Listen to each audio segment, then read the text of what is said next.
ويمر اليوم ورا يوم بنفس الروتين تقريبا الكل معتاد عليه، وبعضهم بدأ يتعود وبعضهم عجز يتعود بس يمثل إنه تعود. وأخيرا بعد شق الأنفس انقضت 10 أيام وبقي يومين على العرس. مطلق اللي كان واقف بنص غرفته ويمسح على دقنه ويراقب آخر التجهيزات أخذ نفس هو يشوف كل شيء صار تمام وجاهز، كل شيء إلا هو ما جهز سواء بشخصه أو حتى بمشاعره.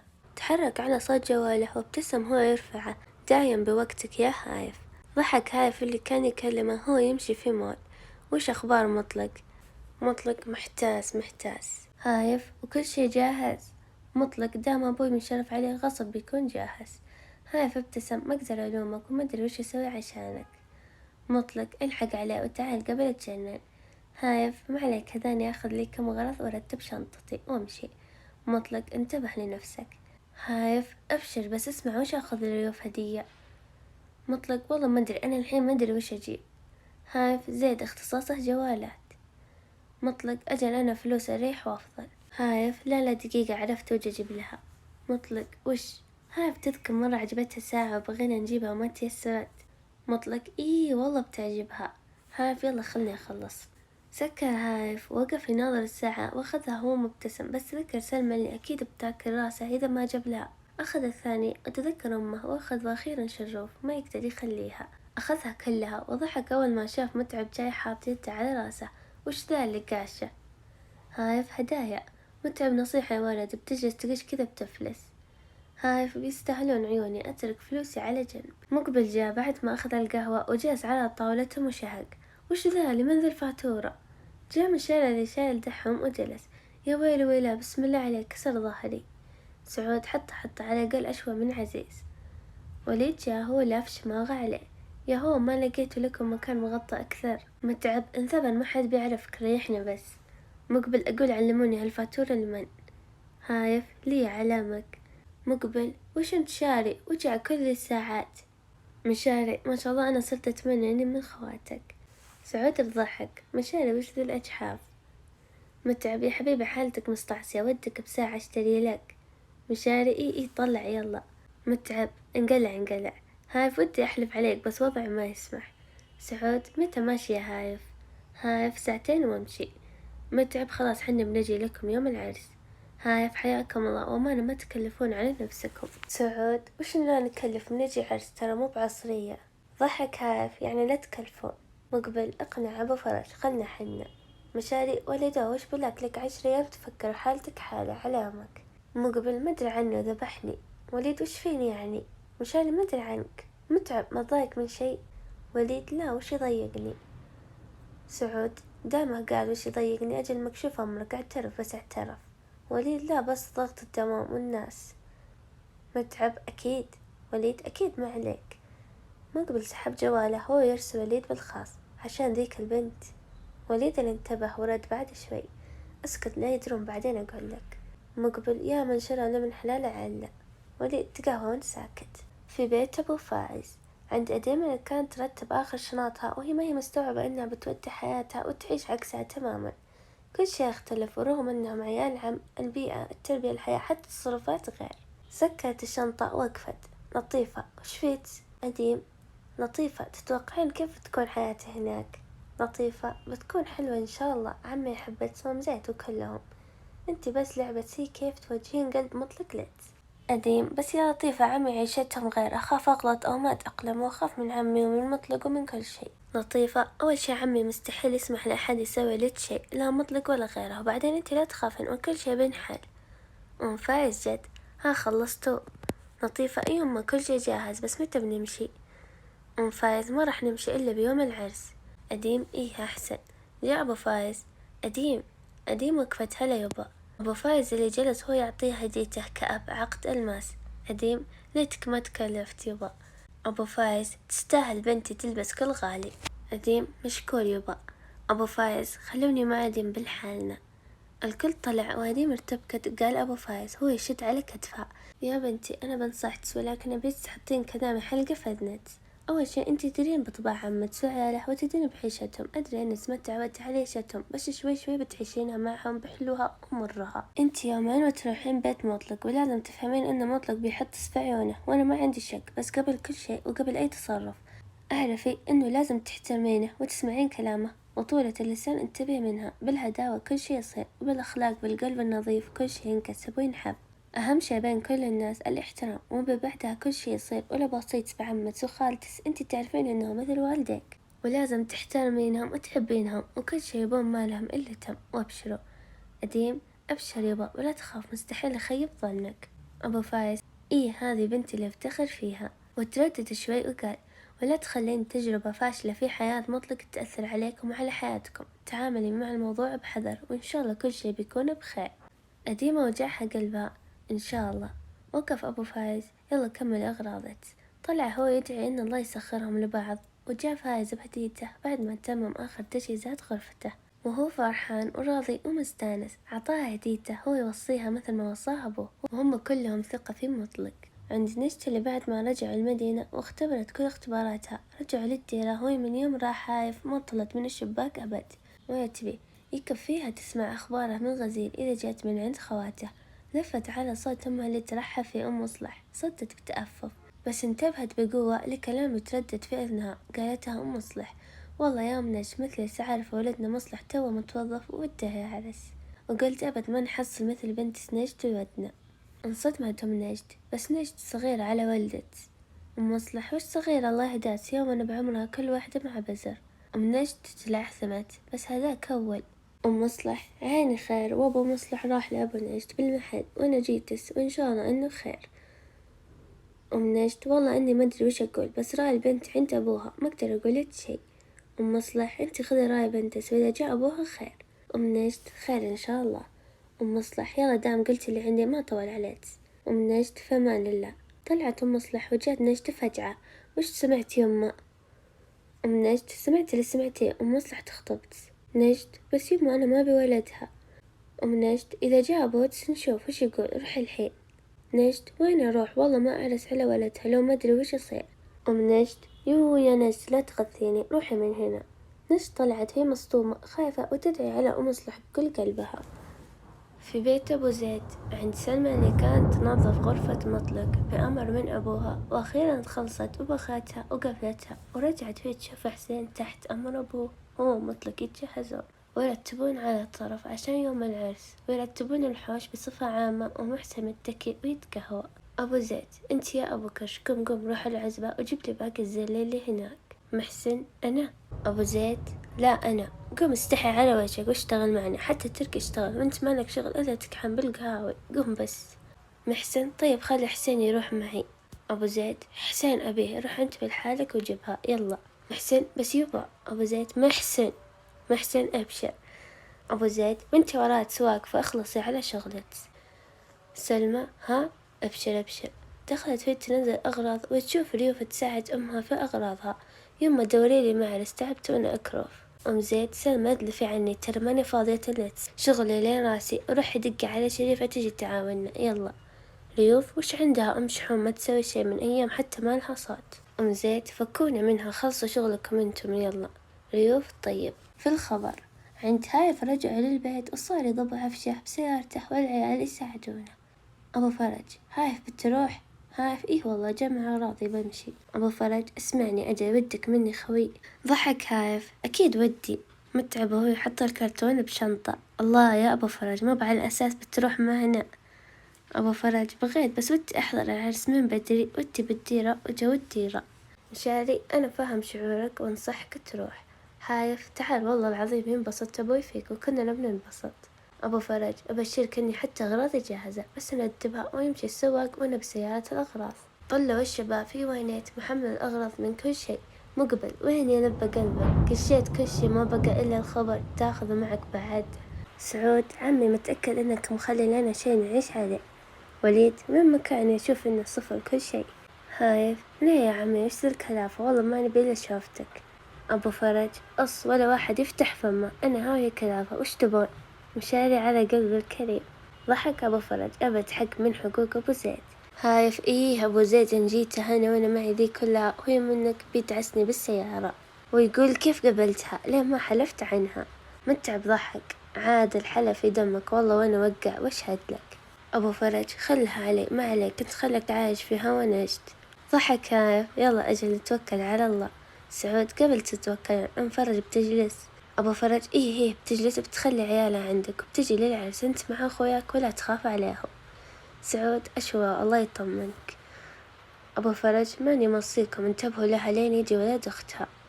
مقبل في عيون المزيونة مشارب حرج أم عيون سود ورموش ضليلة. ضربه أبو فرج بعصا عسى تسود حياة العدو. متعب بعد قلب اللي غارون. سعود بمزح انت روح وإن شاء الله خليها تخليك وتزوجها أنا تربيني وتربي عيالي. نزل عليهم أبو فرج وانحاش يضحكون وأبو فرج يدري إنه تركها في أيدي أمينة وعند عيالها. ركبوا هايف وأبو فرج وطلعوا متجهين لنجد. الوضع كان في الديرة استعدادي بحت والكل مستنفر وأول مرة نجد تفتح الشباك وهي تسمع الصوت ودها لو هايف مع الصوت وتقولها عن أم مصلح وتعلمه دورته بين الكل بس ما في أحد. رجعت وجلست وهي ضايقة وخايفة ومتوترة وبعد ساعات انتظار فزت على صوت السيارة والترحيب بس رجعت بيأس أول ما نزل زيد وولده والعمة حصة مؤيد وميثة وطلعوا كلهم يستقبلونهم. وينك يا هايف الطيت في بيت أبو زيد. كان الجو جو سلام ومؤيد اللي يحضن في مطلق. أخيرا جاء يومك يا عريس. مطلق جزاك الله خير العرس بعد يومين أصبر. مؤيد بس جاء يومك. مطلق جاء بس ادخل. حصة يا جاء بيتك يا أخوي عامر بفراحة. أبو زيد أمين اجلسوا. مؤيد لحظة يا خالي أنا عندي نذر لازم أسويه. زيد وش نذره؟ مؤيد نذرت إني أغني لكم مجز حجازي أول ما أجي بمناسبة فرح مطلق. حسين بهمس لمطلق يا لعن بالخواجة يا أنا. مطلق ضحك بحب عز الله. أبو زيد غني يا ولد غني. مؤيد اللي ضابطها بحكم بيئته وكان لابس لبس الحجاز. بعد ما خلص الكل صفقوا وهم يضحكون. مطلق أول مرة توسع صدري بشي يسلم لسانك يا ابن العمة.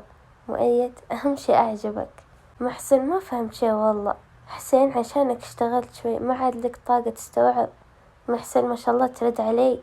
زيد المهم صح لسانه. مؤيد صح عليك. أبو زيد وش صح عليك أبكن وش تقول اسمها صح بدلك. مؤيد آسف يا خالي بالغلط قلتها. حسين ما علينا بس ترى حنا أصحاب الحفل كيف تقول مرحبا بكم. مؤيد يا ليل يا تحشير البدو. مطلق اقلط يا رجال خلي عنك بس. دخلوا للمجلس هم للحين يضحكون على مؤيد اللي وده يشارك بأي شيء. وأخيرا وصلوا أبو فرج وهايف وهالمرة فزت نجد وين تناظر هايف اللي هالمرة ما ناظر الشباك وكان مشغول مع أبو فرج. نجد من ذا وش يبي مو بوقته تكفى ناظر يا هايف.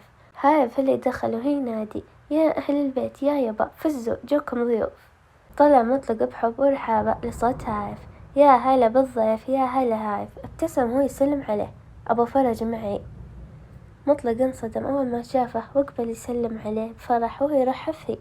وهايف ركض يسلم على أبوه يبا عمي أبو فرج معي. فزة كلهم يستقبلونه وهايف اللي سلم على أمه وعمته هو يطلعهم من المجلس. أبو زيد أسفرت ونورت واستهلت وامطرت يا الله إنك تحيي الرفيق يا الله إنك تحيي الحياة. كان الوحيد من أصحاب أبو زيد اللي باقي هو أبو فرج. ورمى أبو زيد عصايته ويستقبل أبو فرج بالأحضان. زيد بهمس لحظات اللقا صعبة. هايف كيف لو أنها بعد سنين أنا أروح أسبوعين وأرجع من مصع قلبي. أبو فرج اللي بعد هو يمسح دموعه بطرف شماغه يا الله إنك تعيد ساعة جمعتنا. أبو زيد مشى وهو ماسك ذراع أبو فرج والله إنها الساعة المباركة. سلم العيال على أبو فرج ودخلوا هم أبد قايمين بواجبهم اللي حافظينه من نظرات أبوهم. وفرحة أبو زيد ما تضاهيها فرحة أبد. حسين خلى القهوة يصبها محسن وراح يقول له مطلق ذهب واجب عمك واعزم الديرة كلها. مطلق اللي كان أصلا فاهم ذا النقطة ورايح من زمان. حسين مطلق قد هو جاب الذبيحة وانتهى وهاي راح يعزم. أبو زيد بعدي وأنا أبوك بعدي. أبو فرج والله لو إني داري ما خليك تكلف كفاية عليك العرس وهمومه. أبو زيد أفا والله يا أبو فرج والله إني من فرحتي ودي أعزم الدنيا كلها. أبو فرج الله إنه يعطيك العافية. زيد هالسواق تبع لك يا عمي. أبو فرج إي والله هذاني نسيتها. أبو زيد وش هي؟ أبو فرج والله إنك مثل ما تحس الحين أنا أحس وجبت لك اللي أقدر عليه هدية.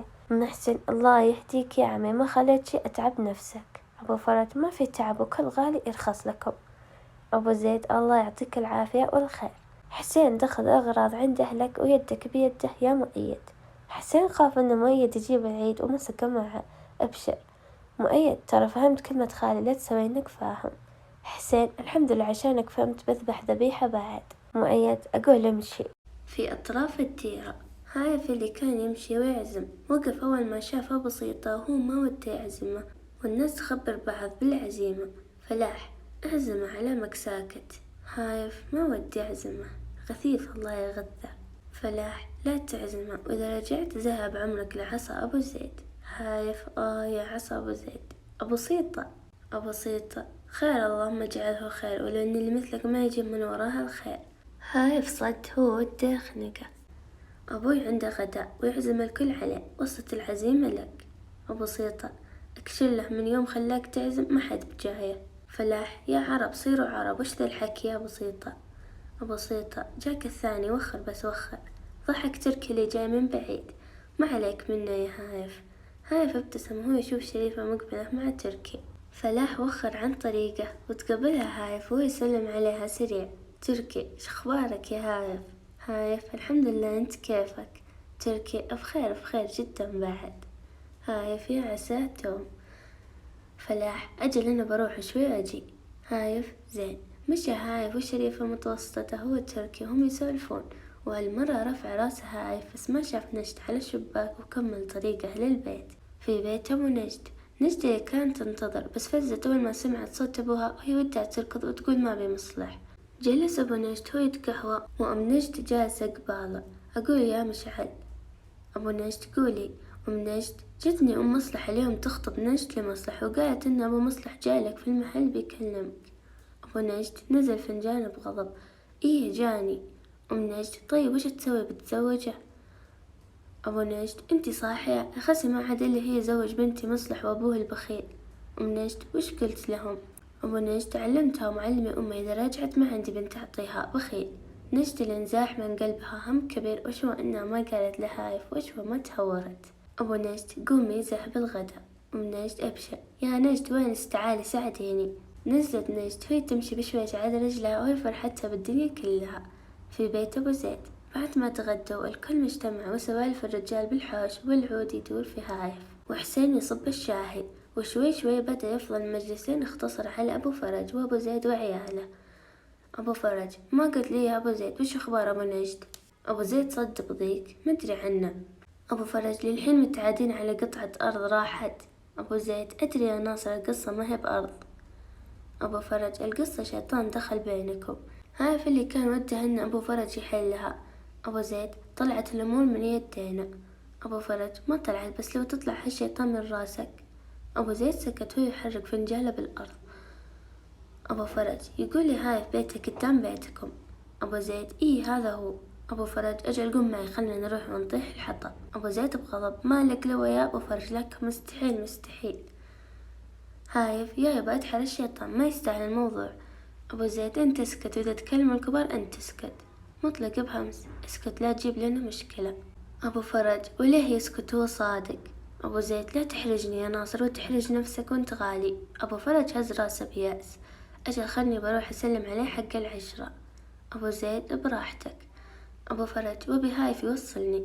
أبو زيد اعذرني يا ناصر أنت أمر عليهم، لو تبي تذبحهم بس ما يروحون لا الرجال ولا يجونه. أبو فرج هز راسه بأسى. طيب يدلني الباب ويرجع. أبو زيد زين. تحرك هايف وهو يمشي جنب أبو فرج اللي طلعوا للحوش، ولف على هايف بابتسامة تضيق. كنت حسب إنك تبالغ بزعلهم بس معك حق. ابتسم هايف وهو يمسح جبينه. الخافي أعظم. أبو فرج أبو نجد كيفه؟ هايف كان مسالم بس الظاهر أبوه ضغط عليه لين طلع كل قسوته وصار يضغط عليه بعد. أبو فرج إن شاء الله إني بحاول أحلها. هايف تكفى يا عمي والله إنك تكسب أجر قلبي. أبو فرج ضحك. أنا أكثر إنسان يعرف وش يعني إنك تعلق بأمل ضعيف، أعرف وش هي مرارة الحب. هايف بتزين إن شاء الله، هذا الباب يا عمي. أبو فرج زين رجع لأبوك ارجع. هايف رجع هو يلتفت لورا، دخل وجلس هو يشوف الكل ساكت وأبوه معصب. أبو زيد نادوا البنات ينظفون المكان بسرعة. حسين راح سلمى يلا يلا بسرعة امشي نظف المجلس قبل يرجع الرجال.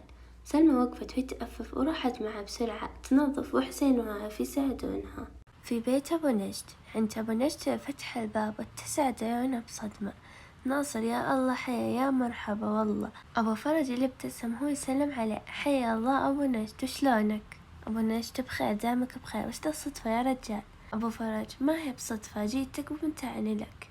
أبو نجد اقلط ذهبوا القهوة يا ولد.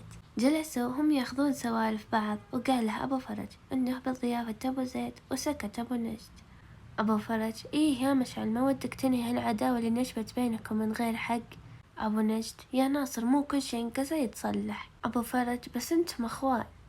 أبو نجد ضاعت من يدينا وما عاد لصلح طريق. أبو فرج خلك خير من يبدأ السلام. أبو نجد عبد الله حتى سلام الله ما يرد عليه وحتى عياله ما يخليهم يمرون بابي ودامها أرخص كل شي كذا ماني براجع لأحد. أبو فرج اللي صدع من كثر ما يقنعهم وما رضوا. رجع أبو فرج لبيت أبو نجد اللي كان واقف هو يشرف على شغل العيال. زيد مطلق تعالوا هنا عشان نربط العقد. مطلق اللي رافع هايف على كتفه. دقيقة خلصت انت؟ أبو زيد وين بخلص هو يربط الحبل. غلط هايف والله لو ما اشتغلت بقلبك لك كسرت رجلينك. هايف اللي كان قلبه مع أبو فرج وده يسأله وش صار. أبو فرج بضحك اشتغل يا هايف مالك إلا الشغل. فهم هايف مغزاه وضاق هو يربط الحبل بقهر. خلصت راحوا للمعمود الثاني هم يوازنون العقود. مطلق وهايف بطرف وزيد ومحسن بطرف.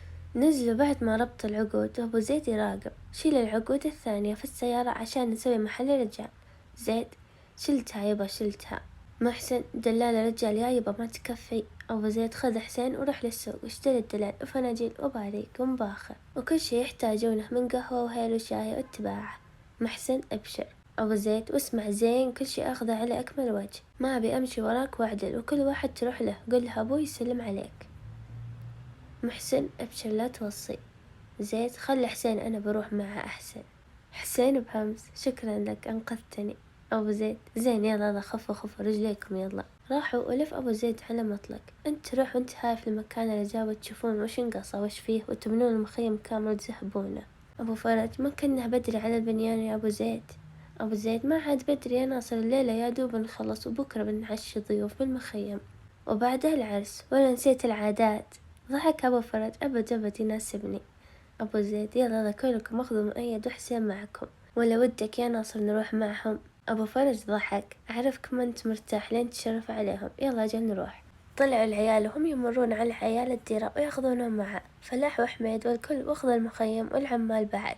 أبو زيد وأبو فرج راحوا للمكان ينتظرونهم عند البنات في بيت أبو زيد. وقفت شريفة وهي تقول وين راحوا؟ سلمى أكيد يبنون المخيم. ميثا يا أخي ليتهم قريب منا ونشوفهم. سلمى إيه والله عادي يجتمعون الديرة كلهم ويفزعون. أبو زيد عجل يا بنات ورانا شغل. شريفة ما بعلمت شي. أم زيد خير يما وش فيك؟ شريفة ابتسمت أبد فرحكم بيصير دبل. سلمى بضحك ليه بيعرس تركي عليك؟ شريفة يهبي وجهز لا. ريوف أجل وشو؟ شريفة أنا حامل. الكل ضحك بفرح وهم يسلمون عليها ويباركون لها. سلمى يما قلبي يعني خلاص بيجي لنا عيال أخت. شريفة إن شاء الله. أم زيد مبروك يا بنتي الله يتمم لك صورة ما علمتيني والله ما تشتغلين أجلسي. شريفة يما بشتغل خفيف. ريوف ولا تمسكين شي اجلسي. ميثا عادي بلت رعاية الحين اجلسي. طلعت أصايل متخصرة ما شاء الله يا خالتي خفتي على بنتك لا تتضرر من الشغل. سلمى وش عليك انتي ها حشارة خشمت بكل شي. أم زيد بنتي حامل انتي وش عدلت من الشغل. أصايل وهي تمسح على بطنها أنا بعد حامل توني كشفت بس قلت اسكت عن الحسد. تبدلت فرحتهم بصدمة وشو. أم زيد صادقة انتي. سلمى خليت منها يمة كذابة بس من غيرتها. ضحكت أصايل أبد حبيبتي غير من وش هذا التحليل واحترم أحسن وعمي يجون معلمهم. سحبت شريف التحليل وهي تناظر بصدمة يمة ذي صدق حامل. الكل انصدم وسكت وقعد أصايل أدري ما فرحت عشان كذا ما علمت. بس ترى محسن ولدت بعد يا خال أفرحي له مثلك. يوم فرحتي بولد تركي وترى محسن ينتظر الظنا. أم زيد انكسر قلبها عليها وراحت هي تسلم عليها. مبروك يا بنتي بس انتي الله يهداك ما خليت لحد مجال يفرح معك. أصايل الله يسامحكم دايم ظالميني. الكل بهركم من دون نفس إلا سلمى سحبت وين تنظف باقي الأغراض. ميثا بنات خلصت غرفة مطلق. ريوف إيه من زمان. ميثا تكفون بشوفها. شريفة تعال نشوف أنا وأنتي. راحوا لها وكانت حلوة وذوق. شريفة عاد الغرفة بتوصية من أبوي. ميثا يا بنتي ما يهم من أساس، المهم إن ربي يجمع قلوبهم. شريفة إن شاء الله مطلق حبيب صدقيني بيتأقلم. ميثا إن شاء الله. عند العيال في ساحة الديرة، كل شباب الديرة وأهل الديرة متجمعين ويبنون المخيم مع بعض ويعلقون العقود ويرتبون المكان، والشياب جالسين على فرشة ويتقهوون، وأبو زيد يشرف عليهم. بعد ما خلصوا جلس هايف بوجع، ظهر انكسر. مطلق أنا انتهيت. فلاح توك يا مطلق بدري على ما تنتهي. ضحك مطلق صد بضيق. أبو فرج أقول دام الفرح يا رب لك الحمد العامل في ديرتنا، عبروا عن فرحتكم. أبو زيد كذا وما عبرنا. أبو فرج لا قم يا هايف، قرب السيارة وشغلنا نشي نلعب عليه. فلاح يسلم راسك، هذا الفرح. أبو زيد بدري على اللعب يا أبو فرج. أبو فرج ضحك ويوقف. أنت زوج عيالك افرح وخلي العرب يفرحون. ضحك هايف ويقول لمطلق هذا اللي كنت أقوله لك. فلاح ركض مع هايف اللي قرب السيارة، هو يدور هو فلاح شي يشغلونه. فلاح حميد تعال عطنا شي نرقص عليه يجوز للشايب. حميد سامر يا أبوي ما معك فرصة إلا الحين، بعدين بتمشي العرضة دامنا فيها خلنا نفلها. فلاح ضحك هو يتذكر بس كتب هو يرفع الصوت، وارتفعت معها أصوات المعززين، واستانس الناس على أبو فرج اللي كان أكثر واحد حريف بالسامري، وطبعا هايف من تعليمه صار مثله. أبو فرج واعتلى الصوت والصراخ على مقطع. هايف والله قضى يا نشت. ضحك مطلق اللي ما كان له حضور كبير في الساحة، بس كان ضمن الصفوف وسمع هايف مسكين. ضحك هايف أول ما وقف الصوت والكل يصفق بابتسامة. أبو فرج يعطيكم العافية. أبو زيد خلاص ما عاد إلا يأذن المغرب. فلاح الله يوسع صدر أبو فرج، وسع سطورنا. أبو فرج الله يسعد قلبك يا فلاح. مؤيد شفتوني كيف رقصت بس. حسين شفنا حسبي الله على اللي علمك الرقص. رجعوا للبيت، وأبو فرج وأبو زيد راحوا يتقهون عند أبو تركي. هايف اللي دخل هو ينادي يمه. زيد علمك تعال هنا. هايف هو معاه أكياس الهدايا. تعالوا كلكم. تجمعوا هم يناظرون، وحس هايف بالإحراج أول ما شاف ميثا هو ما جاب لها شيء. سلمى وش الهدايا يا ربي؟ هايف سحبها ويدخلها تحت ذراعه ويثبتها. انتي قص. مطلق سكتها. هايف دفع على مطلق اللي مسكها يثبتها ومكتفها. زيد وش ذا يا هايف؟ هايف حط الكيسة هو يطلع البوكس الأول. هذه هدية زين حلوة اللبن. زيد ضحكت بإحراج. الله يهديك طيرت راتبك كله. هايف جعل فدر جولت. زيد يا حبيب أمك. هايف لبسها وهو يبوس يدها. تزين الساعات يدنس الحلوة. زيد الله يعوضك خير يا أمي. أخذ هايف الثانية وهو يقول وهذا اللي عين السيح شروف. شريفة ابتسمت بحب. يا بعد عمري يا هايف. ريوف شروف تستحق الهدية صدق، علميه بيفرح علميه. مطلق وش عندك؟ شريفة ابتسمت بخجل. بتصيرون خوال. فجحم حسين صرخ بحماس قولي والله. مطلق وخر سلمى وقف هو يتجه للشريف ويحضنها، وهايف مثله، وتقطعت قلوبهم من الفرح. مطلق والله تستاهلين تصيرين أم يا شروف. شريفة الله يبلغني عيالك. مطلق صد بابتسامة إن شاء الله. هايف يا رب ماني مصدق. مطلق بشويش على نفسك. سلمى فرحت وخلاص عطونا حقتنا. هايف أخذ ساعة ريوف. هذا لعرستنا المزينة تكسرينها بالعافية. ريوف أول ما شافها انجلطت. هايف هذا اللي يبيها. هايف هي. ضحكت ريوف بفرح ويتحضنه مشكور. أخذ هايف حقة سلمى، وهذه حقة العلة المنسونة. آخر العنقود سلمى ما علينا أهم شي هدية، سبع على كيفك. ضحك مطلق ما عليها لو تذبحنا أهم شي هدية. عبود ونعم وجبت شي. هايف جبت لك ريال. عبود لا. هايف ضحك هو يعطيه فلوس من جيبه ولف. عادي يا أم عبود حقة محفوظ. ميثا لا يا هايف ما تقصر. هايف دقيقة بروح شوي. راح هايف ورجع مسره هو بيده حلبة. عاد أنا ما أدري وش بجيب لعضيدي، بس أخبرك تحب المسابح والأجمغة، وهذه لك يا مطلق انصدم. يا ابن الحلال وشو الكلافة يا هايف ما بين وقفتك. حسين افتحها بالله افتحها. فتحها مطلق بس اتسعت عيونه على الظرف اللي بين المسبحة والشماغ. لا يا هايف قص حقك قص. كان هايف حاط ظرف. حسين خلك بس أنا أخذه. مطلق دفه خله بس. زيد دخل. الله وش هنا توزيع هدايا. عبود ركض يحضنه. يا بابا. وقف زيد ومحسن يناظرون هدايا ويعلقون، وبعدها كل واحد جاب هديته وبدأوا يوزعونها. بعد العشاء في بيت أبو زيد قال أبو زيد ودك يا أبو فرج ننام في بيت الشاعر؟ أبو فرج إي والله ما بالبيوت أبد. هايف جاء ومعاه الفرش، كلنا بننام هنا. أبو فرج هايف ينام جنبي، ابتسم هايف يا بعد قلبي. أبو زيد واحد يا عيال ينام مع الحليم داخل. زيد أنا بنام صدري تعبان والبرد قوي. أبو زيد زين أجل. ابتدى يرتبون الفرش، وقف هايف هو يأشر لمطلق يطلع. تعال ورني غرفتك. مطلق تعال. دخل غرفة مطلق وانصدم هايف، ما شاء الله يا مطلق والله أبوي ما قصر. مطلق أوه يا هايف. هايف هونها يا مطلق. مطلق مهونها، لو إني ماني مهونها انهبلت. هايف تعال تعال نطلع ننوسخ الدنيا. طلعوا لكن صادهم أبوهم. يلا نوم ورانا شغل، يلا خلي الساعة ساعة انت وياه. هايف بدري الله يطول بعمرك. أبو فرج خلي الشباب يودعون عزوبية مطلق مع بعض. أبو زيد إيه عشانك ما تعرف هايف إذا لقى مطلق ما عاد يسكتون، والله لأذن الصبح وهم يسولفون.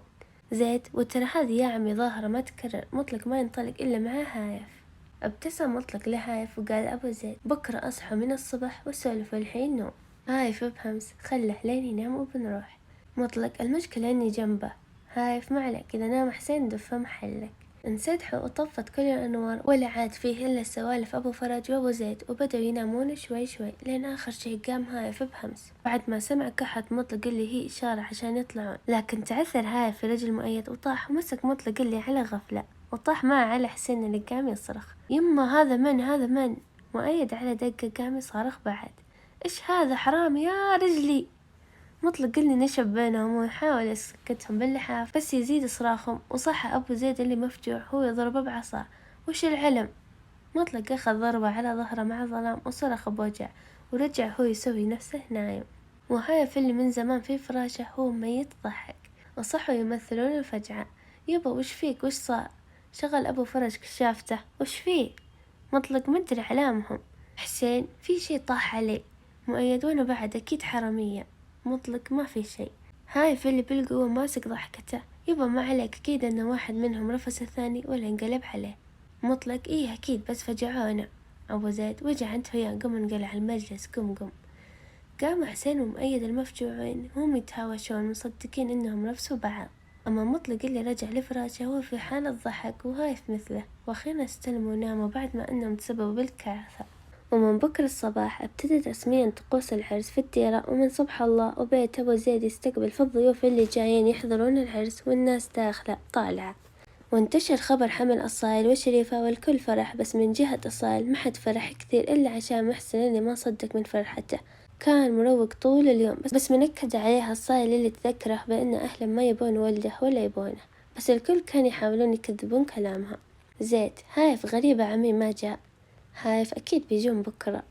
زيد أدري بس عرس ولده هنا المفروض من بدري حاضر. هايف تعرف أكيد بيجلس مع بنت لين تجهز ويجون. زيد والله ما أدري. مطلق يلا يلا رجال في المجلس. حسين ليه ما يروحون المخيم؟ مطلق وش بيسوي أبوي بيطردهم. زيد روحوا روحوا ليه عصب أبوكم. طلعوا وهم كل البيت يكرفون ومشغولين. أبو زيد مثله مثل أي شايب حار ومعصب اللي وده يجي، وهذا حال اليوم اللي قبل يوم العرس في الديرة. غدا وعشاء في مخيم العرس بضيافة أبو زيد. أخيرا انتهى الليلة المتعبة بوصول أبو فايز بالحالة. زيد يا أبوي الله يخليك هدى أعصابك لا يرتفع ضغطك. أبو فايز روق وراك مشطط. أبو زيد أنا أبي كل شي جاهز وهذول يمشون على بيض. أبو فرج كل شي زين أنت اهدى وعيالك والله ما يقصرون، أحمد ربك عليهم والله من صبح الله ما جلسوا. أبو زيد أنا أحب الرجال اللي مثل الريح وخلهم لا يجلسون بس يخلون شغلهم وافي. هايف بهمس عادي نموت تعب بس ما ينقص شي عليهم. مطلق اللي خلاص وصل حده من تعب الجسد والروح والله انهد حيلي خلاص. هايف أبي فراشي بس بنام. ومثل ما مرت ليلة الأمس مرت الليلة والكل نام إلا مطلق اللي خلاص دقت عنده ساعة توتر ولا عاد نام ولا غفت عينه، وكان هذا حال قديم بعد بس الناس استسلمت للتعب ونامت. وأما ريوف وفايز كانوا حماسة مثل البقية بس بأمان وحلم بمستقبل حلو. من بعد صلاة الفجر كان أبو زيد يمشي وهو ينادي العيال. وقف هايف ويسحب نفسه راح لأمه هو ياخذ أغراض الرجال كلهم عشان يوديها المخيم. وقف يرتب الأغراض بالسيارة بس لف بخاطر شين بسبب النوم على ورقة اللي طاحت جنبه، فتحها وانتعشت روحه ويلف أول ما قرأ السطر وين أودي وجهي من شوق يا غايب.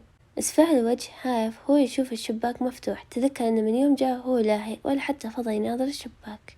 احتار ما يدري وش يرد، غمض وهو يحس انه عجز يرد، ضحك وهو يرفع كتوفه بحيرة ورفع صوته.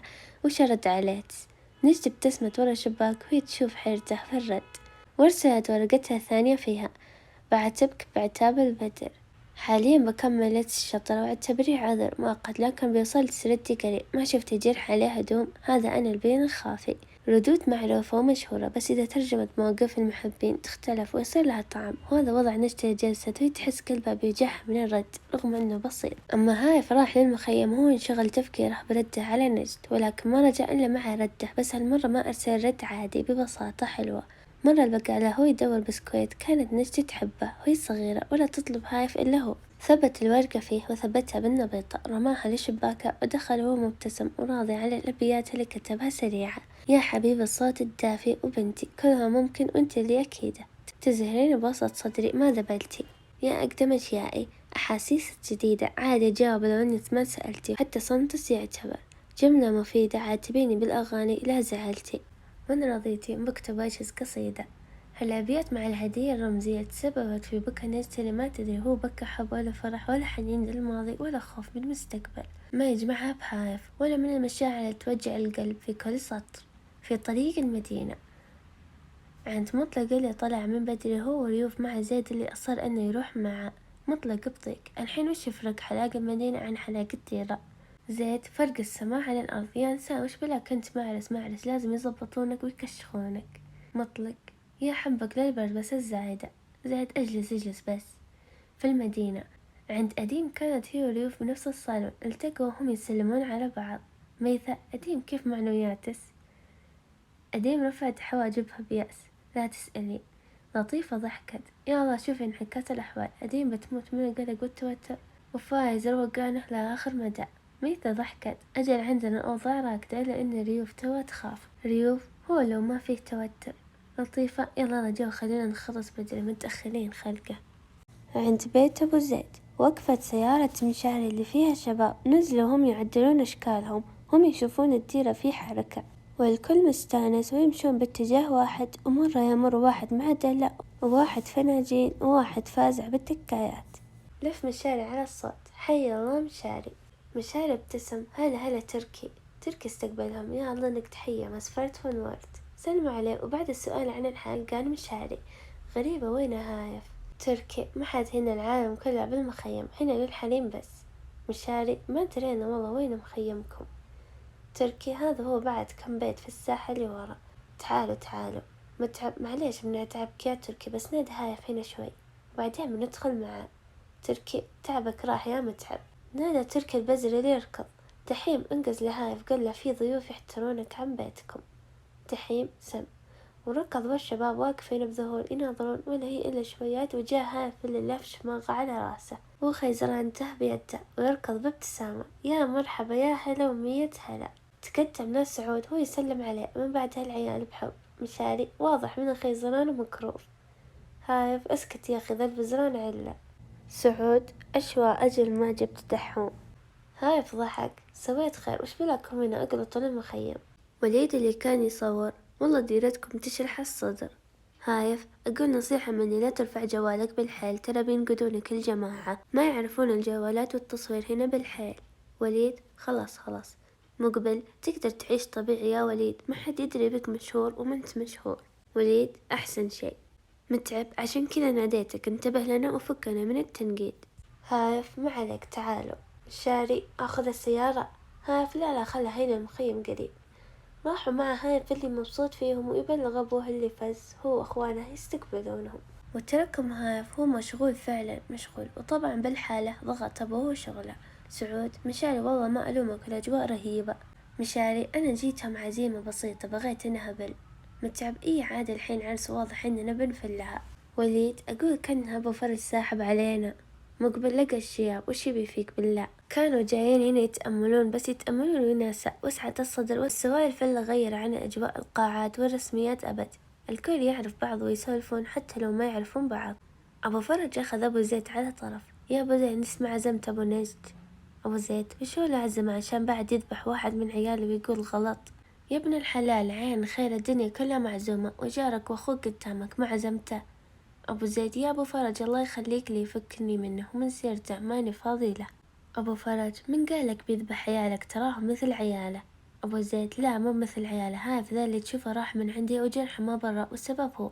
ناظر زين، ناظر يده، صار حتى إذا رفعها توجع ولو إنه مو منتبه. أنا أبوه وأنا منتبه ومستحيل أسامع مشعل على فعلته ذي. سمعت اللي راح وترك أبو فرج اللي لف يناظر هايف اللي فعله ما بين شغله وشغله، ولا يوقف هو يهمس كتفه أو يريحها ويرجع يشتغل، بس واضح إنه ما يقدر يحركها بحرية مثل كتفه الثاني. هذا شيء ما انتبه له هايف اللي كان يحس إنه ما يوجعه، بما إنه من أبو نجد يحس صح فيها توجعه بس ما دقق وانتبه. المغرب في بيت أبو زيد. كانت سلمى تصور اللي تقدر تصوره في غرفة مطلق، كان يلبس مطلق وهايف عنده. هايف علامك وجهك كذا. مطلق اللي له يومين ما نام أبد، يحس من ثقل راسه يحسه بيطيح، هذا غير الضغط النفسي والتوتر والتعب والإجهاد من تضبيط زيد الله لا يعيده. هايف ضحك: بالعكس نفعك التضبيط، بس شكلك تعبانة كل شيء. مطلق: إيه. ولا يمديه ينطق حرفه إلا هو من طوله وفز. هايف هو يمسكه قبل ما يطيح: يا مطلق. مطلق اللي اجتاحته دوخة قوية وجلسه هايف: وانت وراك ما تسمع كلام، ها وراك ما تسمع، ذبحت نفسك يا ابن الحلال. مطلق اللي كان ماسك راسه هو ما يرد هايف: خلك جالس لين اجيك لا تقوم. طلع هايف مسرع يدور اي شي يعطيه مطلق يسنده، ورجع معه اكل وقهوة ويحاول فيه لين رجعت زانه. هايف: مطلق اترك عنك العنى يا مطلق. مطلق: طيب خلاص. هايف: تخيل لو طحت قدام ابوي وش اسوي؟ مطلق: خلاص بسيطة راحت الدوخة. هايف: قم الله يهديك اخلص تأخرنا. مطلق أخيرا انتهى وجهز وطلعوا من غرفة كاملة. أما البنات كانت سلمى تصورهم وهي تطقطق عليهم، وكل يوم جالسين بنفس الغرفة بحيث أن اللي يسلم عليهم يحصلهم مع بعض. الديمة اللي من بعد المغرب صارت ما حد تسمع شيء وتحس انها انعزلت عن الدنيا بخوفها، وريوف بعد، بس ريوف كانت تخاف من أديم. من بعد المغرب تماما ابتدى العرس رسميا عند الحريم بأول كلمات الطقاقة، وكملت على هالموال اللي ما يخلي منه أي عرس سعودي، وهي تمدح بالبقية والكل يردحون. في بيت أبو نجد اللي كان جالس بضيقة وهو يسمع صوت الأفراح في كل مكان، طلع من البيت وركب سيارته وراح وهو حزين بس ما بيده حيلة. أما أم نجد تبدلت منها المواقف وسحبت سماعتها بتكلم أهلها. أما نجد كانت بالسطح وهي حاضرة كل العرسين على الحريم، وعند الرجال كانت تشوف الحفل وهي إذا رقصوا رقصت وإذا قعدوا قعدت تتقهوى، وهي صح مقهورة إنها ما حضرت بس أهم شي تشوف العرس. في المخيم سعود ومتعب ومشاري وليد ومقبل كلهم كانوا يشتغلون مع هايف وإخوانه، لكن مطلق اللي كان بالقوة واقف هو يحاول يبتسم ويحس إنه بيطيح في أي لحظة. محسن: أنت علامك تبي شي؟ مطلق: لا. هايف اللي عينها على مطلق راح هو ينادي مقبل ووليد: بطلبكم طلب يا عيال تكفون. وليد: أبشر وش فيك؟ مقبل: لا تخوفنا. هايف: أبيكم تجلسون جنب مطلق وتنتبهوا له. مقبل: ليه عسى ما شر. وليد: في شي. هايف: مريض شوي وخاف إنه يطيح، وانتم إذا حسيتوا فيه شي نادوني. مقبل: أبشر. راحوا ووقفوا جنب مطلق اللي يسلم، هو روحه بتطلع رغم أن أجواء العرس عالية، والحال عكس تماما عند فايز اللي وسيع صدره ويضحك ويسولف ولا على قلبه هم ولا هم يحزنون، إلا كان متشقق من الفرحة. فلاح: هايف علامك. هايف: ولا شي بس الشغل مثلك عارف. حسين: إذا تعبت أجلس وأنا أخلص عنك. هايف: لا خلنا نخلص قبل تجي الفرقة. عند زيد اللي منتبه لتعب مطلق والتوتر هايف راح لمطلق وهو يحمس: مطلق وش فيك؟ مطلق: وش فيني؟ زيد: وجهك يا ابن الحلال ذايب. مطلق: يمكن تعب. زيد بحده: دامك بيصير ذا حالك وش هو له موافق من البداية. مطلق: زيد طاح الفاس براس لا تجلس تحوسني. زيد: براحتك بس أبوي ليش يشوف وجهك. صد مطلق وتركه هو يراقب فايز اللي مستانس بابتسامة. وأخيرا بعد صلاة العشاء ابتدت الفرقة تضبط وضعها وبدأوا كعادات وتقاليد للديرة بالعرضة النجدية، والكل شارك فيها مسفل. وبس مطلق هالمرة ما كان تحت الراية، كان واقف بالصفوف ويحس إنه كل ما تراخى شدها في اللي واقف على يمينه وذراعه بذراع، وكل شوي يجي يشيك عليه. وبعد ما تجاوز العرضة ورجعوا فايز ومطلق يجلسون، والفرقة ابتدت بثاني مقطع للعرس هو السامري، والكل كانوا مستانسين على صوت أول ما قاموا يغنون، والكل على استعداد بما فيهم أبو فرج وأبو زيد والشباب كلهم. وبدأ قائد الفرقة ويقول: عسى الله يجمع شملنا والمحبين، ويتردد وراها 1000 صوت وصوت بنفس الشطر: عسى الله يجمع شملنا والمحبين. واختلط الأصوات بصوت الطار وريحة العود والقهوة والضحك والغناء والأفراح. وهذا نظام العرس بالديرة اللي انتهى وقت العرسان فيه أول ما زفوهم لعرايسهم. أديم نقلوها لغرفتها هي ومطلق، وسلمى تصور دخول الرجال، ومطلق كان وده يدخل حتى هايف معه. من قوة ما هو محتاج فزعة دخل ما بين أبوه وعمه وفايز، سلم على أمه وأم فايز، بس أديم ولا قدر إنه يلتفت فيها. وبعد السلامة توصيات الكل طلعوا وتركوهم وهم جالسين، وكل الاثنين جامدين لا مطلق يلتفت فيها ولا أديم قادرة تناظره، على أن مطلق منطلق وكلامه ثابت دايم، إلا أنه عجز الحين يتكلم. هو يحس أن الحروف تطير بداخله ما قدر يرتبها. وبعد جهاد حاد مع نفسه لف وليتها ما لف، طار كل شيء قدر يجمعه. أوجع قلبه هو يشوف أديم غير اليوم يشوفها مستعدة بفستان الأبيض ناظر فيشته ورفع راسه. هو الحين يعرف أن الموضوع جدي خلاص، وقال أديم مبروك. أديم عجزت ترد وهي تناظر بانعكاسها بالمراية، كان ثابت وواثق ولا كأنه صار عنده شيء، لكن مطلق داخليا محتاس ما هو على شكله الخارجي. قال بيخفف التوتر إن شاء الله إن الليلة بداية لحياة طيبة، وإن شاء الله إن ربي يكتب لنا كل خير. ما ردت أديم عليه نهائيا، واعتبرها مطلق فرصة إنه ما يتعب نفسه أكثر ويسكت. في غرفة فايز وريوف كانوا كلهم فرحانين، وبعد ما طلعوا لكل من عندهم ولف فايز وهو يمد يده ويشد على يده. مبروك يا ريوف. ريوف بهمس يبارك فيك.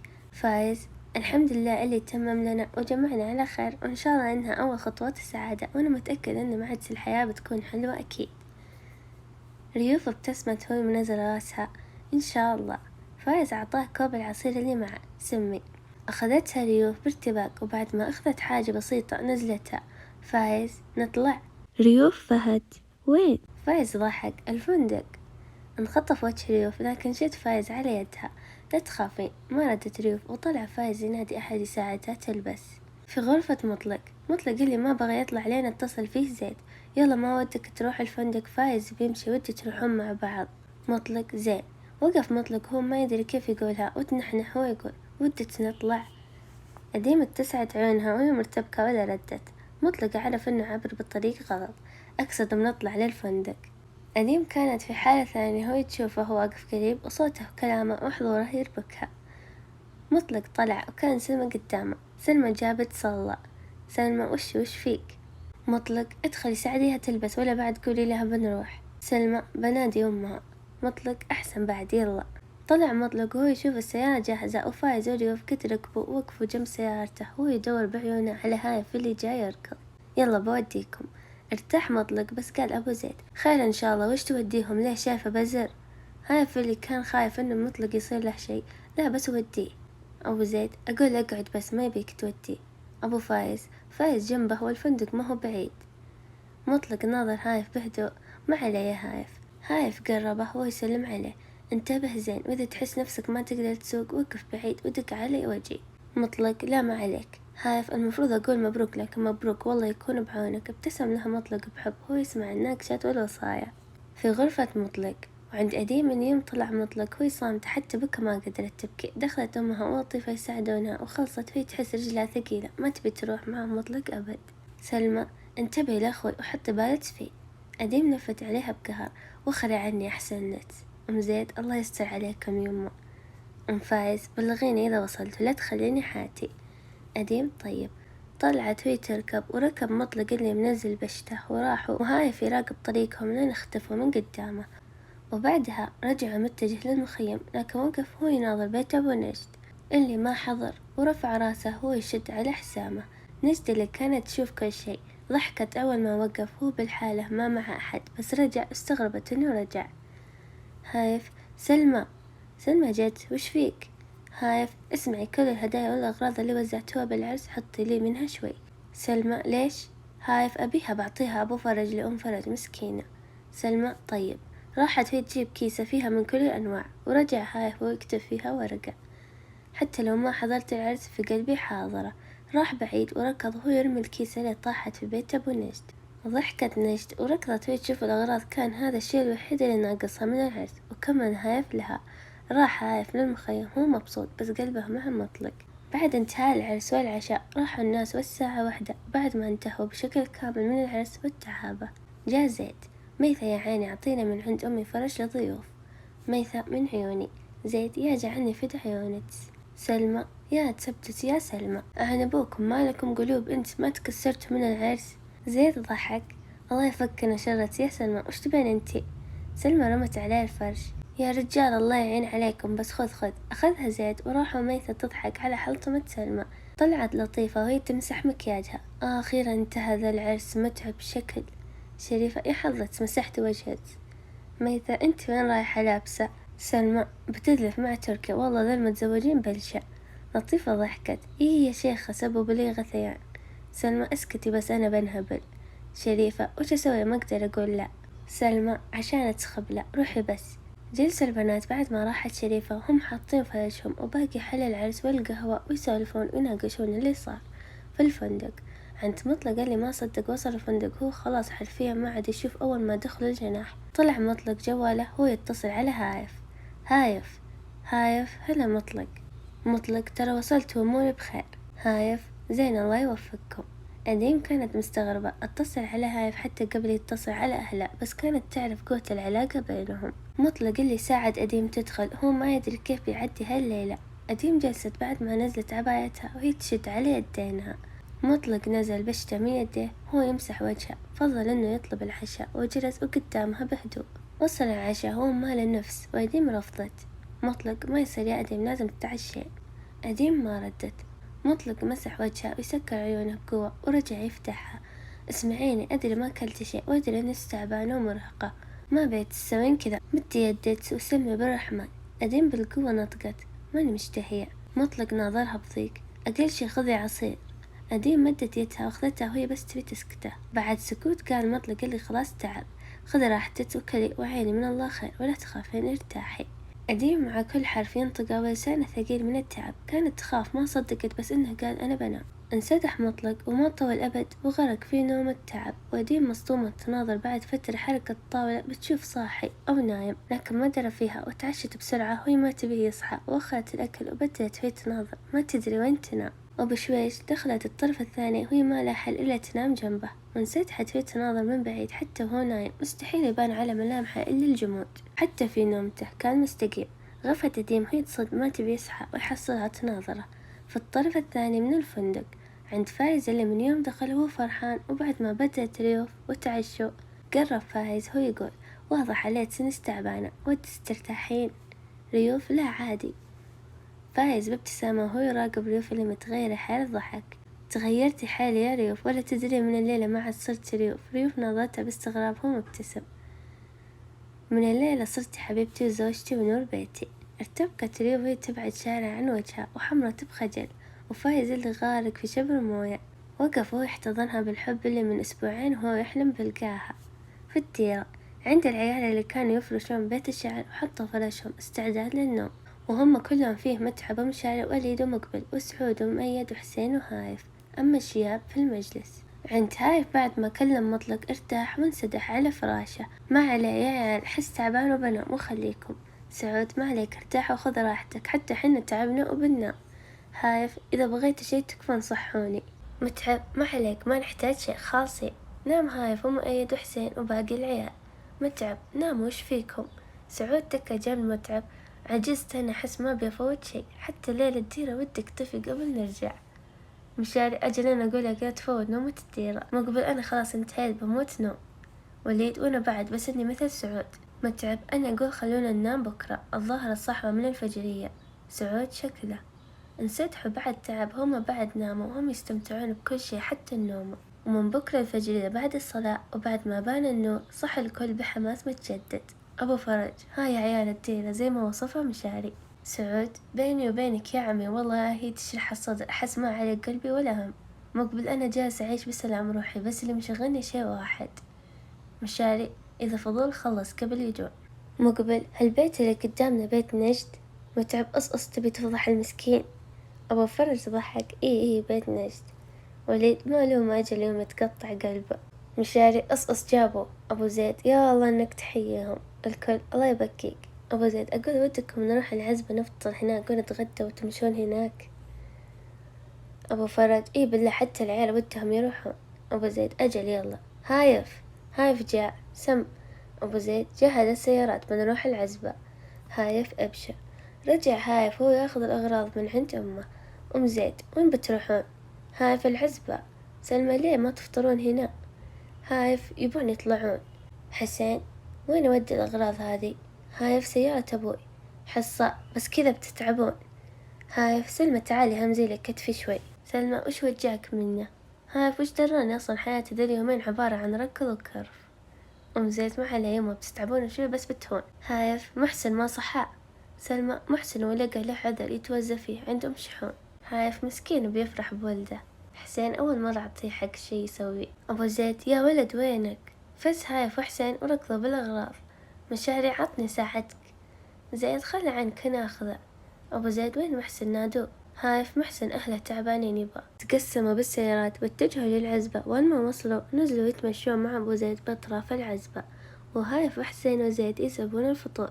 هايف أنا أعترف إني ضايع من دون مطلق. حسين تو ما له يوم رايح. هايف وش عرفني أنا بالخبز وكيف أسويه، دايم يسويه مطلق. زيد والله حتى أنا نسيت. حسين يا ويلنا من أبوي يا ويلا. هايف وما أقدر إني خاطر بالعجينة. زيد الله يصلح أبوي الفطور جاهز وش يبي بالخبز الجمري. مؤيد جيبولي أنا أسويه. هايف أقول وخر لا أخبز وجهك بذا، حنا ما عرفنا بتعرف أنت. مؤيد في حريقة يا شيخ. حسين نادوا عمي يمكن يعرف يسويه. زيد لا عمي القهوة ما يعرف لها حتى. حسين فز جاء أبوه جاء. هايف وش نسوي؟ أبو زيد خلصتوا ولا لا؟ العيال يناظرون بعض. لا. أبو زيد وليه؟ زيد والله يابا ما حد منا يعرف الخبز. هايف أنا أعرف بس ناسي شوي. أبو زيد يا ويل عبد الله ويلا وخر الله يسد وجهك كنت وياه حلالا يا مطلق. سكتوا كلهم ألف أبو زيد قم اذلف خلك مع الرجال. هايف أبشر ركض هايف ومبتسم لهم. مشاري وين كنت؟ هايف ابتسم أحمد ربك جيت تمشي مكسر أبوي يديني ورجليني.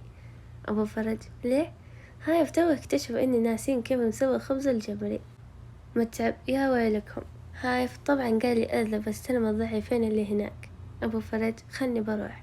هايف لا دخلك سوى نفسك ما دريت، لو درى إني معلمكم بصير أنا هايف الجمري. سعود يا زينة أبوك. مقبل يا زينة من بعيد.